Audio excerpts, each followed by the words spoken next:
こんにちは、こんにちは。iWays U5 へようこそ。テスラモデル3へようこそ。こちらは LFP カーです。ドイツのミュンヘンへようこそ。サラ、ジョナス・ジョーダン、そして私とで、急遽旅行に出かけることになったんです。実は今日オーストリアで始まる電気自動車ラリーに参加することにしたんですが、途中でパーティーに乱入することになったんです。ラリーはアルプス山脈のど真ん中、ザルツブルクから南に1時間くらいのところにあります。それほど遠くはないんですが、モデル3と iWays U5 でザルツブルクまでちょっとしたロードトリップに出かけて、サウンド・オブ・サイレンスラリーとかで EV 関連の話題を全部チェックしようと思っています。まだよくわかりませんが、とにかく車とルートについて簡単に説明します。急遽のロードトリップになる予定です。ヨーロッパで何が起こるか見てみましょう。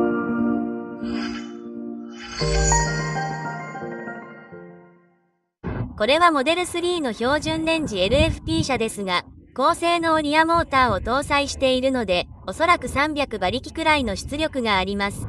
友人の ULIE が作った新しいアローホイールを履いていますが、本当に美しいですね。KWV3 サスペンションも搭載しています。これは友人のジョナスが所有しており、彼はここで YouTube チャンネルを運営しています。ドイツ語に興味のある方は、ぜひチャンネル登録してください。ドイツ語を話すチャンネルですが、本当に素晴らしいです。実は、iWays U5 という車を借り受けたんです。これは中国製の EV で、海外市場への参入を想定して設計されています。中国製 EV なので、後部座席が広く、シェードを閉めた状態でも素晴らしいガラスルーフを備えています。細部までこだわった作りになっています。ある部分では非常に高級感があり、他の部分では非常に奇抜な印象を受けます。でも全体的にはかなり良いロードトリップカーだと思います。小さめのバッテリーパックで 68kW 時くらい、ピーク充電レートは 100kW 弱です。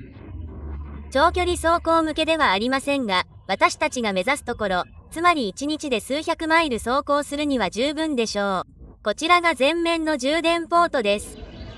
横向きの充電器です。実はこんなの初めて見ました。前面にはタイプ2の充電器があり、そのすぐ下に CCS の DC ピンがあります。皆さんご存知の通り、私はこういうカバーが大嫌いです。さあ、どうぞ。でも、なかなか面白い見た目の車です。iWays U5。正直、前回のヨーロッパ旅行で初めて知りました。実際に見たとき、今度来たら頼んでみようと思いました。そして、ついに登場です。実は今日、スコットエニーを運転してきたばかりなんです。レビューチャンネルでは他にもたくさんの車を紹介する予定です。モーターチャンネルはご存知ですよね。これは電気自動車のロードトリップに関するものです。そして、この車は見た目がとにかく素晴らしい。彼らは少しルートプランニングをしているのでしょう。ジョーダンが高速道路を運転し、私は助手席で少し作業することになります。前輪駆動です。EV の観点からは驚くべき点はありませんが、この車が優れているのは価格だけでなく、作りの良さです。ドアは頑丈です。内装の素材は本当に上質です。しかも、これは新品ではありません。33,000キロの走行距離があり、プレスでハードな運転を強いられています。そして内装がどれほどしっかりと保たれているかを見てください。ノートパソコンが置いてあるのはご容赦ください。でも、シートはほぼ新品のように見えます。ヘッドレストはかなり面白いです。優れた運転支援機能があり、時速130キロまで走行可能なアダプティブクルーズコントロール付きのレーンセンタリング機能も備えています。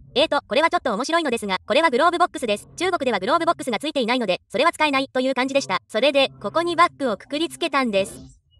中国語のソフトウェアから英語への翻訳が、まるで機能しない、笑える寄せ集めのようなものです。例えば、トランクの開閉用語がオンとオフになっているんです。トランクを押せばトランクが開くんです。笑えます。でも、このいい車は4万ユーロ以下で買えると思いますから、まあいいでしょう。それに、本当に高級感のあるキャビンで、乗り心地も良くて快適です。文句を言うところはあまりありません。ドライブトレインのちょっとした癖とか、そういうのがいくつか、喫煙すると警告音が鳴ったり、あくびをすると警告音が鳴ったり、居眠り運転はダメ、と警告音が鳴ったり、ちょっと笑えますが、まだ走らなければなりません。太陽はだいぶ沈んできましたが、まだ夜ではありません。午後8時か7時半くらいだと思います。モデル3はかなり充電されています。これはかなり充電されています。実際に見てみましょう。これで充電状態は 66% です。すぐにお知らせします。ジョナス、あなたの充電状態はどれくらいですか？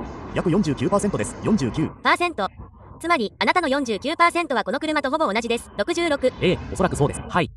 そして今からスーパーチャージャーに行きます。どこに行こうかと考えて、愛もスーパーチャージャーで充電することにしました。テスラのスーパーチャージャーに行ってこの車を充電します。それはすごいことになりそうです。これは初めてのことです。なぜなら一部のテスラのスーパーチャージャーは一般に公開されているからです。はい。月に約13ユーロの追加料金を支払えばテスラと同じ価格になりますが、毎月一定の金額を支払わない場合はもっと支払う必要があります。でもどうなるか見てみましょう。どうなるか見てみましょう。かなり興味深いでしょう。さて CCS テスラスーパーチャージャーをテスラ以外の車で使用するのは初めてです。そうです。これが途中で私たちの充電ポイントになると思います。ちょっとしたデュアル EV ロードトリップです。明日はたくさんの EV に出会うと思います。では荷物を積んで出発しましょう。これは α-S ブラック B です。基本的には持ち運び可能な 1kWh 時のバッテリーバンクで、私たちにとって非常に価値があることが証明されています。つい最近、パイクスピークのデビルズプレイグラウンドでレースを観戦していたのですが、そこで皆さんがご覧になった私たちの報道、ツイート、動画はすべて、スターリンクに接続したこのボックスから電源供給されていました。つまり、電波が届いていたのです。これは本当に素晴らしい装置です。少しだけお見せしましょう。マニアの皆さんに説明すると、入出力電力はワット数で表示されます。充電方法は3通りあります。太陽光、12V の車のソケット、もちろん普通の壁のコンセントに差し込むだけでも可能です。充電状態も表示してくれます。本当に素晴らしいです。パワーデリバリー USB-C があるので、MacBook Pro を 100W で急速充電できます。USB-C からも充電でき、これはかなり便利です。ピーク出力約 1000W のNEMA 515家庭用コンセント3つ、USB-A と普通の USB-C をそれぞれ2つずつ、12V の入出力です。ワイヤレス充電もあるので、例えば AirPods を持って行って、充電器を起動する情報ボタンをダブルクリックして、そこに置くだけで充電が始まります。ここの裏側を見てください。LED ライトがあり、明るくしたり暗くしたり、SOS 機能にも使えます。つまり、最も暗くする設定ができるんです。これは本当に素晴らしいです。リンクは下の説明にあります。強くおすすめします。α-S ブラック B。さあ、中国車でドイツへようこそ。中国車で。どうやってエンジンをかけるの？ブレーキに足を踏み入れる。そうあるべきです。まさにそれです。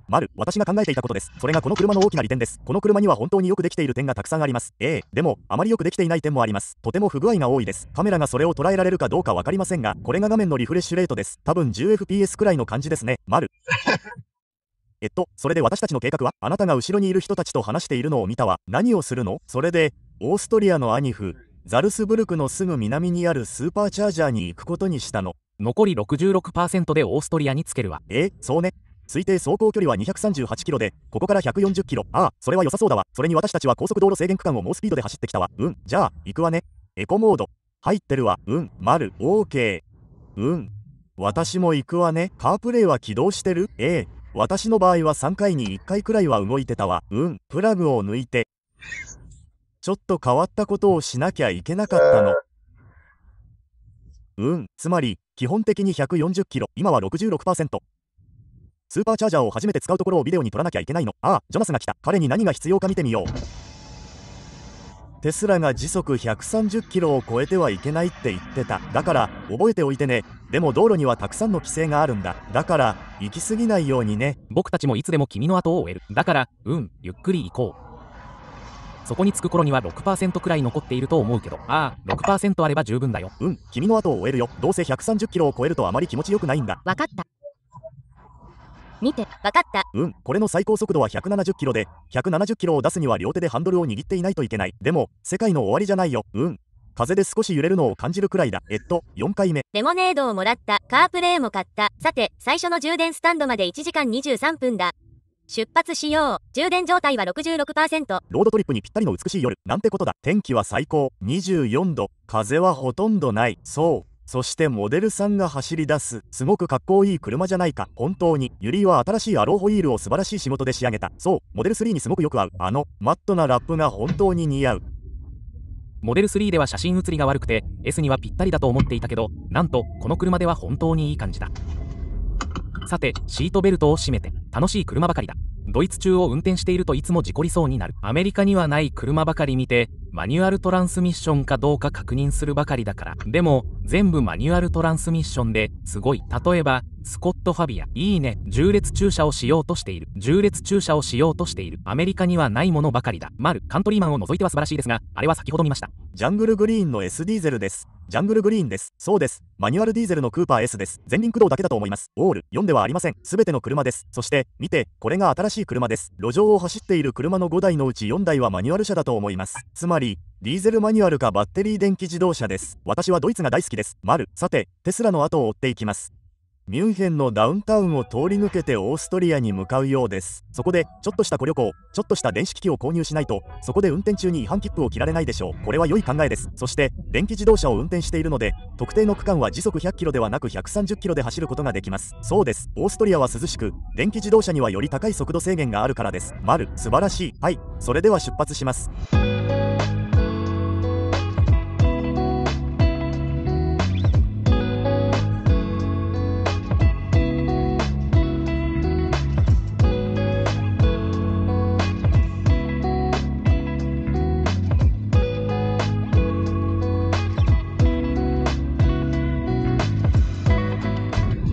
充電残量は 66% で出発しました。今は 33%、そして 32%。徐々に減っていますね。残り270キロと表示されていました。確かに出発したホテルまでは猛スピードで走ったので、いずれにしても正確ではありませんでした。でも私が運転するようになってからは 100km の差、つまりバッファを考えて運転してきました。最初はその差でした。今は 45km のバッファがありますよね。ホテルに行くのに市内を走っていたので納得できますね。でも今は 90km も走りました。だからまだ十分なバッファがあるようです。山に近づいているので上り坂がどれくらいあるかにもよりますが、まだ間に合うと思います。この辺りはだんだん美しくなってきましたね。素晴らしい。本当に美しい。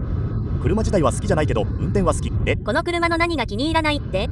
ペダルが変。スロットルとブレーキの調整が。説明してくれる？ストロークがすごく変。ペダルが自分の位置に対して近すぎる気がする。確かにペダルが高すぎる。とにかくわからない。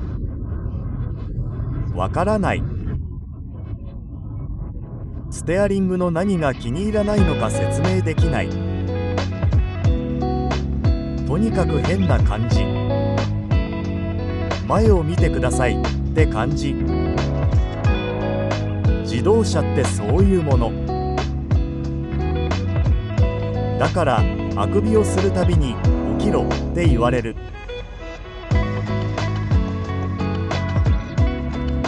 後ろを確認するためにミラーを見るたびに前を見てくださいって言われる。何もしないとタバコをやめろって言われる。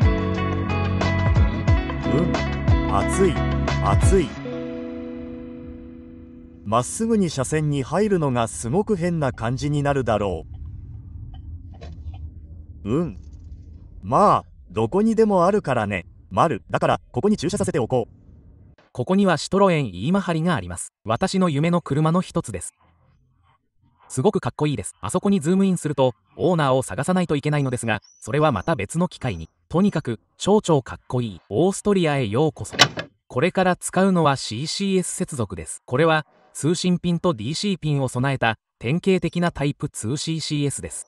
それから友人のジョナスに来てもらってスーパーチャージャーを起動してもらいます。それではこれがどうやって動くのか考えてみましょう。さあ、これで終わりです。さようなら、イーマハリ。みんな寂しいです。なんてかっこいい車でしょう。素晴らしいと思いませんか？また見つけますよ。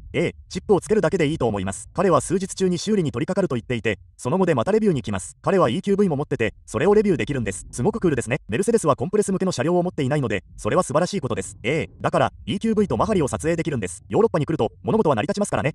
特に計画は立てていませんでした。おっしゃる通りです。私はとにかく始めようと思いました。計画についてストレスを感じていました。あなたは、いや、聞いて、すべてうまくいくよと言いました。私はとにかく人々と話し始めようと思いました。そして今のところはうまくいっています。2日目、すでに10本ほどビデオを撮影しました。次は地元の料理を食べに行きます。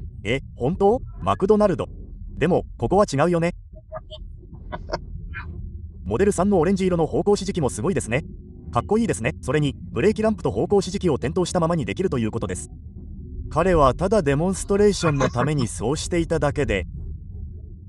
今はそうです。ここが何であれそこを出ようとしています。でも私はここが気に入っています。ここはオーストリアのテスラビレッジと呼んでいます。なんてこった。ハマー EV はここを通れないだろう。いや、ここは狭い道なんだ。ヘッドライトが切れていると思う。ほらね。ヘッドライトでカープレイが見えないって感じでした。私はジョーダン、どうしてこうなっているんだって思いました。どうしてだろう。このヘッドライトはひどい。実際はとてもいいんだ。この投稿機を見て。かなり均一だ。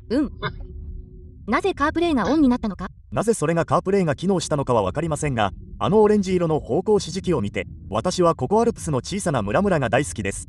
ここはただ素晴らしいです。そして彼は行かなければなりません。彼の車は低すぎるので、物事を乗り越えるためにこれら全ての奇妙な角度を作らなければなりません。彼らはとてもいい人たちです。YouTube で彼らのチャンネル登録をお願いします。ドイツ語が話せなくても彼らはレビューにかなりの労力を費やしています。私たちよりずっと。カイルは情報量の多さであなたを眠らせます。ドイツ語がわからないと眠らせます。いずれにせよ、これは寝るのに最適な動画です。広告を見るために動画を一晩中再生しておきましょう。これも全てそのためですよね。だから私たちの動画はこんなに長いのです。眠りに落ちて広告を見てほしいのです。空には綺麗な三日月が浮かんでいます。わあ。さあ、マクドナルドへ。高速道路に乗りました。ジョーダン、遠くに光っているものが見えますか？暗闇から美しい金色のアーチが2つ現れます。そこに浮かんでいるように見えます。つまり、それがマクドナルドの魔法です。今日は一日中何も食べていません。いや、少し昼食を食べたと思いますが、実際には離れなければならなかったので、数個しか食べませんでした。だから、これはかなりワクワクする。海外で初めてのマクドナルド。ここに連れてきてくれてありがとう。感謝する。ここにはうるさいスタンドがあるのかな？そういうの？充電ステーションみたいな感じ。よくわからない。わかった。彼はそれを探しているんだと思う。駐車場のマクドナルドに書いてある。最近はほとんどの休憩所、少なくともドイツでは充電器が全部ある。考える必要すらない。車を止めて充電するだけだ。でも私たちはオーストリアにいて、充電事情はそれほど良くない。このホンダシビックの隣に駐車。あのゴミ箱のことだよね。冗談。それと見て、M バッジをつけた別の BMW。もちろん。マクドナルドへようこそ。こんにちは。はい、植物由来のハンバーガーを食べました。プラントステーキバーガー。なるほどね。ステーキハウス、プラントステーキハウス。カーリーフライもマクドナルドはクールだ。後でカーリーフライは食べますか？食べました。食べました。それからこれは何でしたっけ？アイムドゥードラーです。ハーブ入りのスパークリングレモネードです。美味しかったです。マクドナルドで今まで食べた中で一番です。皆さんは味がわからないみたいですね。あなたは？いいえ、興味ありません。大丈夫です。彼には甘さが足りないでしょう。私は昔ながらのスティルウォーターを購入しました。スティルウォーターは見つけるのが難しいです。わかりません。英語でも書いてあるのですが、時々長い単語でわかりません。ということで、沈黙のねラリーへ。そうですね。静かにならないようにバーンアウトを少しやらなければなりません。マクドナルドの経験は悪くないですね。オーストリアでは何度もマクドナルドを利用しています。あのトレーラーを牽引している Q7 を見てください。かなりかっこいいです。駐車場にはバンライフを送る人がたくさんいる。マクドナルドの駐車場でキャラバンに乗って夜を過ごす人たち。マクドナルドの駐車場で夜を過ごすより素敵なことはないよね。アメリカでは巨大なサバーバンが長さ2フィートのトレーラーを引っ張っているのを見かけます。こちらではワゴン車が長さ30フィートのトレーラーを牽引しているのを見かけます。ヨーロッパの牽引計画がすごいのは知っていますが、いや、そんなことは聞かないで、ただそこに固定するだけです。さて、充電残量が 70% になりました。なんとかいけそうです。何マイル？ 39km。大したことない。なんとかいけます。これはまるでロードトリップにもなっていません。なぜ動画を作ったかというと、国中を横断して別の国に行くんです。とても遠くに聞こえました。一方、通りのすぐ向こうにいます。カープレイはどうやってオンにするの？ライトがまたつくか見てみましょう。待って。はい、わかりましたね。どうしてそんなことが可能なのか。視線。奇妙なことがたくさんある。OK、グッド。パーキングブレーキがスピードを出せない丸いシフターでドライブに解除される。いい模造シフターだ。でもマキは早く回せる。これは必要なんだ。すごい。まるでキャンプみたいだ。ここはすごい。パーティーみたいだ。テールゲート。うわ、ML と AMGGT が来た。ここのキャンプ場では全てがかなりいい感じ。あそこでも一体何が起こっているんだ。そうだね、キャブオーバーが大好きだ。よし、時速80キロ。さあ行くぞ。すごいスピード。オーストリアはスピードを出すことでは知られていないが、速度の下にこの長いテキストが表示されたら時速130キロで行けるという意味だと思う。はい。時々 LGBT みたいになる。わからないな。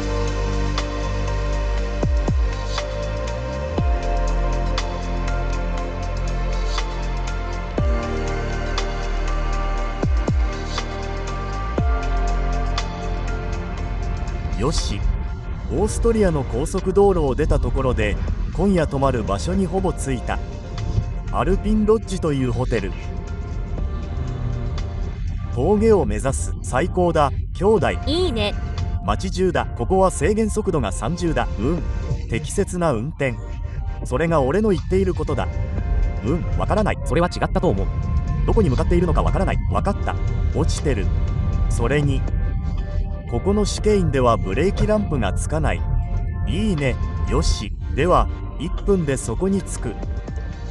おやまあ、こんなにたくさんの電気自動車がある。これはかなりクレイジーだ。シグネチャーモデル X、モデル3がいっぱいある。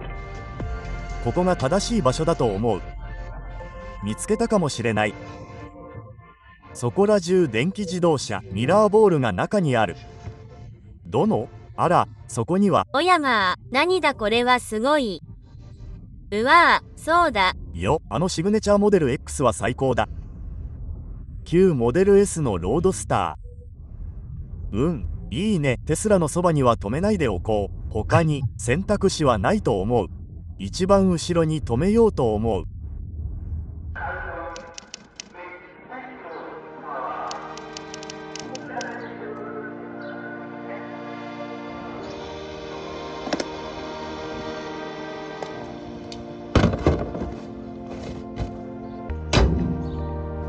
帰りの車の視界に飛び込んで戻ってくるんだ。ところでこれが鍵だ。ちょっと面白い。それにパワーハンドルとパワーミラーもついてる。こんなに安い値段でこれはなかなかいいものだ。エンジンをかけてちゃんとブレーキを踏む。とても暖かいので最初はファンの音がして申し訳ない。自動エアコンもついてる。デュアルゾーン、トライやクワッドゾーンはない。あるのはあそこに巨大な通気口だけ。これを押し込むことで開閉するんだけど、私は実際には前方に空気を入れるために閉じるつもりだ。それと画面がかなり暗い。私の好みとしては少し暗いというしかないけど、上の画面は熱いので閉じるつもりだ。よし、充電状態は 100% だ。ゲストメーターはあと 400km 残っている。どれくらい正確か見てみよう。ここを出発すればかなり効率がいいはずだ。特に荷物を運んでいないからゲストメーターはかなり正確なはずだ。それでたった30分ほど離れたイオニティのステーションに向かおう。多分 30km くらいかな。そこでは充電する必要すらないだろう。ちょっと満タンにするかもしれない。でもそこに着いたら航続距離と推定メーターが何を示しているか見てからにしよう。でもそこでカイルは車を乗り換える予定だ。さて、私の前にはテスラが3台並んでいる。いい時間を過ごせそうだ。ユリーから美味しい水が届いた。ヨーロッパではスパークリングウォーターを飲むのは珍しいことじゃないけど、カイルはそれが好きじゃない。だからこれは今まで飲んだ中で一番美味しい水だ。カイルの意見が聞きたいんです。カイルは結構な水道なんです。ちょっと欠点というか、ほとんどの水は好きじゃないくらい。さあ出発です。素敵な EV パレードですね。モデル3、モデル3、モデル S、モデル X、そして iWays。モデル3のうち1台が Y じゃなくて残念でしたね。だったらすごくいい電車とロードスターが乗れたのに、ロードスターがない。さっき見たグループはロードスターをたくさん持っていましたね。3台ですが、それでも生産台数を考えると多いですね。世界で2500台くらいだったと思います。それは15年近く前の話です。それでオーストリアのこの趣のある小さな町を通り抜けています。ここは本当に気に入りました。美しい朝です。なだらかな丘陵が続いています。今からフリーウェイというかハイウェイに飛び乗ります。こちらではハイウェイって何て言うのかよくわかりませんが、この美しい木々を見てください。とにかくすごく景色の良いドライブなんです。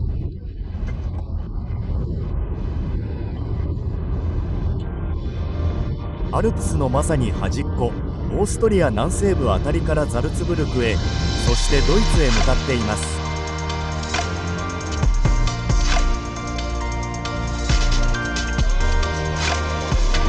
一日中こんなことをやってられる。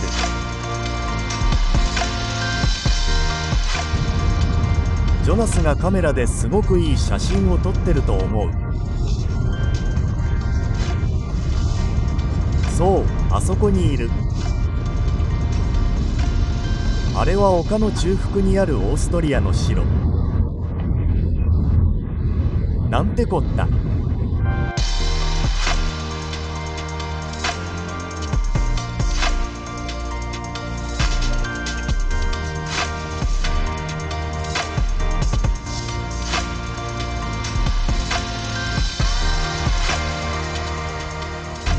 最初の停車駅に着いたのは30分も経たないうちに、何人かが車を乗り換えたいと思っているみたいで、カイルはモデル X に乗っていて、僕は充電する必要ない、90% 残ってる。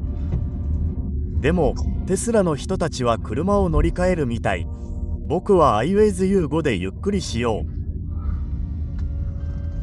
う。でもこっちにアイオニが充電中。これはすごい。ボルボクロス C40 に乗ってる。他には何があるかな。あ、スコダエニャック。いいな。ああ、とんでもない。誰が訪ねてきたか見て。 BMW i4M50。アメリカでテストしていたのと全く同じ。文字通り全く同じ仕様、同じ色、ホイール、全てだと思う。ジョノスが置いていくチャージャーに乗り込む。見て。よし、出発だ。君もお分かりだろうが、クリスチャンと車を交換したんだ。カイルはユリーとモデル S に乗り、僕はモデル X に乗り、クリスチャンはアイウェイにいる。だから車を止めるたびに中国の消防訓練をしているようなものだ。それともこの場合はオーストリアの消防訓練かな。よくわからない。スーパーチャージャーに向かっている。ああ、これはアイウェイよりもずっと速くてずっとスムーズだ。おやまあ、これが301万 4000km 走行のモデル X だ。だいたいそんな感じ。つまりほぼ20万マイル走行しているのに信じられないほど気持ちいい。わあ。改めてここはとても美しい場所だ。次回の充電スポットについても引き続きお知らせします。iWays の性能がどうなるかぜひ見てください。もちろん運転はしていませんが、今回のロードトリップでは効率性を記録しておきたいと思っています。充電状態は 90% で出発しました。次のスポットまでは 80km あります。約1時間です。これが効率にどれくらい影響するか見てみましょう。そうですね。オーストリアをゆっくりと走り抜けて次のスポットで国境を越える予定です。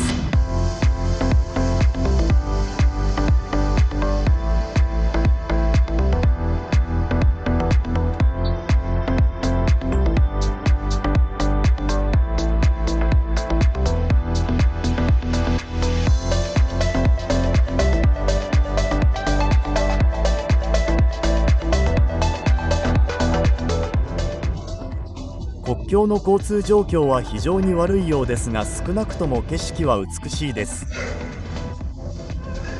みんながスピードを落とした時、車線の端によって中央車線のような状態になりました。理由はよく分かりません。緊急車両が来た時に明らかにスペースがあるからなのかなと思っています。よく分かりませんが面白いしちょっとクールですね。でもとにかく今とても渋滞しています。まだ渋滞中です。これはかなりひどいですね。国境が関係しているのか、高速道路が4車線から1車線に制限されているだけなのかは分かりません。本当に見分けるのが難しいですが、地図ではしばらくの間濃い赤色になっています。それでも残り47分 49km と表示されています。それほど悪くはありません。でもこれは面白くないですね。でもオートパイロットは素晴らしい機能です。テスラの強みを見せていますね。アイウェイにはまともな運転支援システムがありますが、オートパイロットほど安心感を与えるものではありません。そしてここが国境です。国境の標識があります。よくわかりません。なぜ止まっているのかまだわかりません。何かチェックしているのでしょうか。少し混乱しますね。入国時にはこれはありませんでした。ほら、昨夜と同じようにあちらでは交通がスムーズに流れています。でも標識があります。つまり、私たちがドイツに入国していることを知らせるものです。でも、ずっと上の方にアイウェイがまだ見えます。クリスチャンの後ろにいる。だから、まだある程度一緒だ。カイルと他のテスラはもっと前を走っていると思う。だから、確信はないけど、うまくいけば全員ドイツに戻れる。少なくともこの区間では非常に効率が良いと言えるだろう。標識には200メートル以内に車線変更と書いてある。カメラのフレームレートがこういう標識をかなりおかしくしているみたい。でも実際は結構はっきり読める直線で、左は直進、真ん中は右、右は直進。ちょっと変な感じ。なんとか通過。警察の検問所みたいなところだった。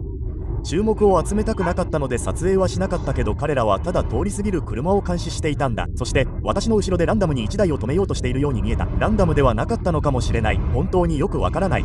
高速道路が通れるといいんだけど。とにかく突然35分になった。20分くらい渋滞でした。あまりよくありませんでした。でも川を渡り、ドイツとの国境を越えてスーパーチャージャーに向かっています。そう、約47キロ32分です。ほっとしました。よかった。あそこにアイウェイが見えます。つまり彼も通り抜けたということです。あそこに丘の上の素敵な小さな教会があります。そうです。南東ドイツのなだらかな丘陵地帯に戻りました。シュノーケルをつけた日産ナバラが目の前を走っています。いいですね。ほら、高速道路があります。無事にドイツに戻りました。制限区域だと思いました。さあ、行きましょう。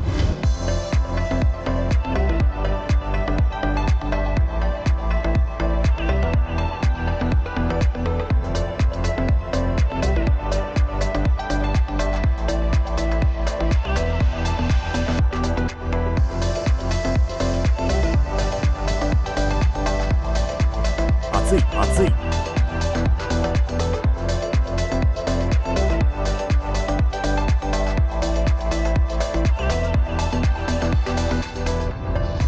一方に山、もう一方に湖。これは美しい。悲しいことに制限区域外では交通量が多すぎてあまりスピードを出せませんでした。B 制限区域、何と呼ぶのか分かりませんが、時速135キロ以上は出せなかったと思います。でもこの車はあのスピードでは岩のように安定しているように感じました。もちろんモデル X は最高です。これは本当に私のお気に入りのテスラの1台です。風変わりで他とは違うというだけでお気に入りになったり好きになったりするのですが、とにかく大好きです。ここで過ごす時間を心から楽しんでいます。ハイウェイズよりもずっと好きです。ハイウェイズは特に価格の割に良い車です。確か35,000ユーロくらいだったと思います。税額控除の状況やそれがどこから始まるのかはよく分かりませんが、とにかく車としてはかなりお買い得です。そしてここはテスラスーパーチャージャーの出口です。ナビによると残り2台しかないので他のテスラも充電されているといいのですが、ここは美しい地域ですね。本当に素晴らしい場所に充電ステーションが次々と見つかります。この辺りが大好きです。あの湖は本当に活気に満ちているように見えました。湖畔でたくさんの人がブラブラしている。良さそうだ。スーパーチャージャーに入ろうとしている。アイウェイはすぐ後ろにある。彼はこれを使うことはできないと思うが、彼も必要になるかどうかはわからない。様子を見よう。そう、彼は到着した。これはおそらく私が今まで見た中で最大のフィアットだ。それでここに到着した。アイウェイはどうだったか？とてもアメリカ的で中国的だ。とても乗り心地が柔らかく、とても快適で、とてもスムーズな乗り心地だ。A 地点から B 地点まで手間をかけずに移動したい人向けの車だ。全く同感だ。そしてちょうど 65% くらいでここに到着したね。かなりいい感じだ。消費量はわからない。わからない。正確にはわからない。よし。充電器を止めるためにジョナスに助けてもらわなければならなかった。充電状態は 80% だ。ということで65分くらいで到着。今80分で出発。カイルとユリーがこれを通り過ぎたので、次のスーパーチャージャーへ向かう。よし、進もう。列車は続く。みんなここにいると思う。モデル X が恋しい。クリスチャンの言う通りだ。これは洗練された運転体験ではない。単なる運転体験だ。体験と呼べるかどうかさえわからない。定義上運転しているだけだ。でも運転していて最も面白い車ではない。ちょっと変わった観点から言えばそうだが、そうだ、私はモデル X に乗りたい。モデル X に置き去りにされる。でもカイルが実際にいる場所への出口に着いた。カイルとユリー、ここがどこなのかよくわからない。ガブガブだと思う。川を渡ったところだ。そうだ、本当に充電する必要はないと思う。ここまで来るのに 6% くらいしか使わなかったし、それほど遠くはなかったけどね。この車はそれなりの速度で走っていると効率が急激に落ちてしまうんです。でも今日は交通量が多いので、普段出せるようなスピードでは出せないんです。でもそれはそれでいいのかもしれません。そうでなければみんなに置いていかれてしまうでしょうから。最高速度は時速170キロ。下り坂といったところですね。テスラはどれも200キロ以上、もしかしたら240キロ、250キロは楽に出せるのによくわかりません。でもそうですね。iWays U5 とは全く違うリーグです。到着しました。メルセデスのディーラーのすぐそばです。まだカイルとユリーは見えませんが、少なくともこの辺りのどこかにいるのは分かっています。邪魔にならないところに駐車します。A 充電する必要がないし、B これらは私の充電器でもないからです。ジョナスがいます。そしてここが多分3番目の休憩地点で、充電状態は 74% です。ほんの数分でミュンヘンに戻れるくらい十分だ。さて、ユリー、どこに行くの？ミュンヘンの有名なエスエミールのビヤードに行くんだ。とても古くて落ち着いていて、古典的なミュンヘンではないけど、いいところだ。それから外のベンチに座るんだ。楽しい時間を過ごす。ワクワクする。これがドイツに来た理由だよ。ビアガーデンのためだよ。そうそう、カイルは車のためだと思っている。違う、ビアガーデンのためだ。OK、ザンクトエマーへ出発。そんな感じ。鍵が見つからない。カップホルダーの底に鍵を当てる。面白い。鍵の電池が切れてるのかな。実は車のロックとロック解除に苦労しているんだ。すごく暑い。さて、カーナビをつなぐ時間だ。カイルがコードを持っていった。いや、いいよ、ここにある。危なかった。カーナビをつないで出発しよう。素敵な RSQ3。そしてキャラバンがある。ユリーズモデル S。この車はすごくいい感じ。ちょっと不気味。彼はそれをおばあさんとも呼んでいるので、それはそれでいいかな。でも私たちはここをホテルの屋上バーみたいなところに駐車した。個人的には屋上バーは大好きなんだけど、ドイツは暖かくて晴れた日なので屋上ではないかもしれない。充電状態は 74% で出発する。ガムは 283km。 最終目的地に着いたらどれくらい正確か確認しよう。そこまでは 68km、 ジェストメーターでは283だから、ゲストメーターでは200未満で到着すると推測するよ。特にオートボンドではそれほど正確ではないだろう。でも交通量があるので速度が落ちるので効率は上がるだろう。さて、爽やかな冷えたビールを飲んで高速道路に戻るまであと1時間。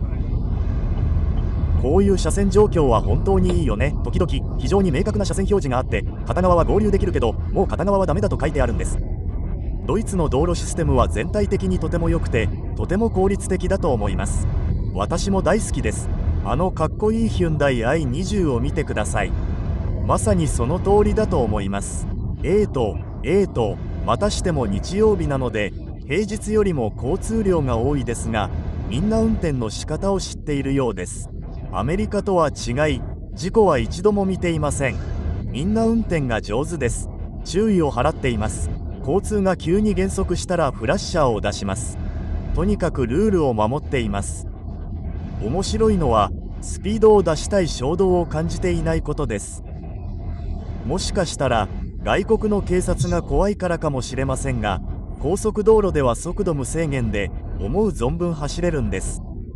でも街中や速度制限区域に入ると、よし大丈夫と思ってルールに従います。整然としていてとてもドイツ的、大好き。ジョナスもいるし、カイルは後部座席に座っている。テスラは1台紛失した。アレックスはスウェーデンに帰らなければならなかったけど、モデル3、モデル S、モデル X はまだある。とてもいい感じ。そしてそうそう、相変わらず楽しいパーティーだった。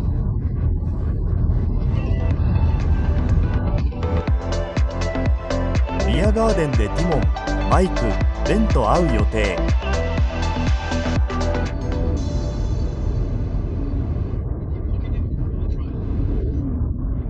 運転中は前を見てね。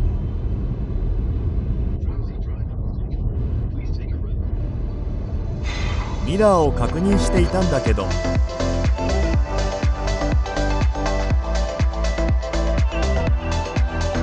居眠り運転は危険だよ。休憩してね。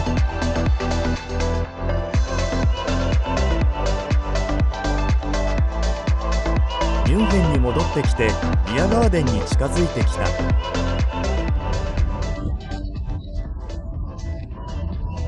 余談だけど、このトンネルどこもかしこも緑がいっぱいで大好き。ドイツは本当に緑が豊富だよ。それからハイウェイについてもう一つ。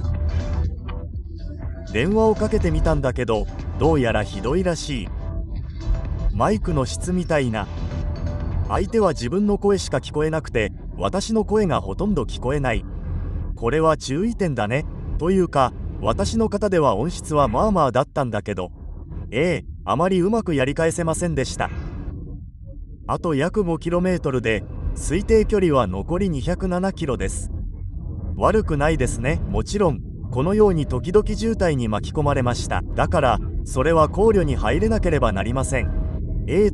とにかくただ走っているだけです。こういうトンネルが大好きです。ドイツの道路網は本当に素晴らしいです。ウリーと私は方向音痴のようです。それで出口を見逃してしまい、高速道路を5分ほど走って街をぐるりと回らなければなりませんでした。文字通り10分の偶然の迂回です。でも素敵な景色でした。正直に言うと、もしかしたらウリーは最初からこの景色の良いドライブを思い描いていたのかもしれません。もしかしたらどうなるか分かりません。結局出口を見逃したわけではなく、別の場所に迂回しただけです。私は気づきませんでした。だからウリーの後についていってうまくいけばいいなと思っています。彼を見失わないように願っています。とにかく美しい街並みですね。大好きです。これどこへ行くにせよこの寄り道は最高だ。ビアガーデンに行けるといいな。絶対そこに行くって決めてたんだ。アルマイスターがビアガーデンって言ってる。嬉しいな。バイクもたくさん。マジかよ。ローゼンで一度充電したの？65マイルで止まって80マイルまで充電した。つまり 15% しか充電してないってことだ。40% か 35% くらいでここまで来られたはずだ。それでビアガーデンに到着。最低だ。1500マイルで航続距離は確保できた。最低だ。なかなかいい感じだ。悪くない。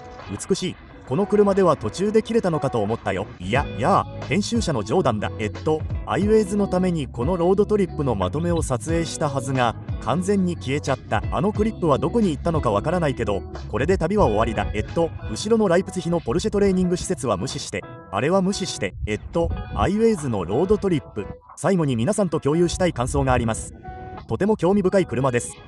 中国製のようなアメリカ製のような、どちらかというと玉石混交ですね。ソフトウェアの使い勝手は私の好みではありませんが、実際には快適です。ニュルブルクリンクを猛スピードで走りました。アウトフスペックレビューズで動画を見てください。あれはすごいですからね。本当に良い車でした。文句を言うたびに値段を思い出します。オートボンドで最高速度 172km 毎時を出さない限りはそこそこ効率が良いのですが、そうでないと全く効率がよくありません。でもそれは驚くべきことではありません。結局のところ箱車ですからね。それでザルツブルクのすぐ南、アルプスの端っこにあるこのロードトリップにご一緒いただきありがとうございました。たくさんのテスラ、たくさんのテスラファン、ロードスターやモデル S を見ることができて本当に嬉しかったです。他の EV 愛好家たちと楽しい時間を過ごしました。もちろん帰りのロードトリップも楽しかったです。ドイツからオーストリアへ飛び、そしてドイツへ戻るという想像もしていなかった車での楽しい時間でした。ドイツについてカイルがこれが私たちの車だと言った時までこんな車の存在を知りませんでした。とても楽しかったです。充電もまずまずでしたがよくはありませんでした。まあ街乗りにはいい車です。でも動画を見ていただければ分かりますがピーク出力は 90kW とかなり低いですね。航続距離はまあまあですね。せいぜい数百キロメートルです。さてこの iWay についてどう思ったかコメント欄で教えてください。近いうちに別のロードトリップで ID5GTX でリフィグまで行くロードトリップでもお見せします。その動画は近日中に公開予定です。それでは次回の動画でお会いしましょう。それではさようなら。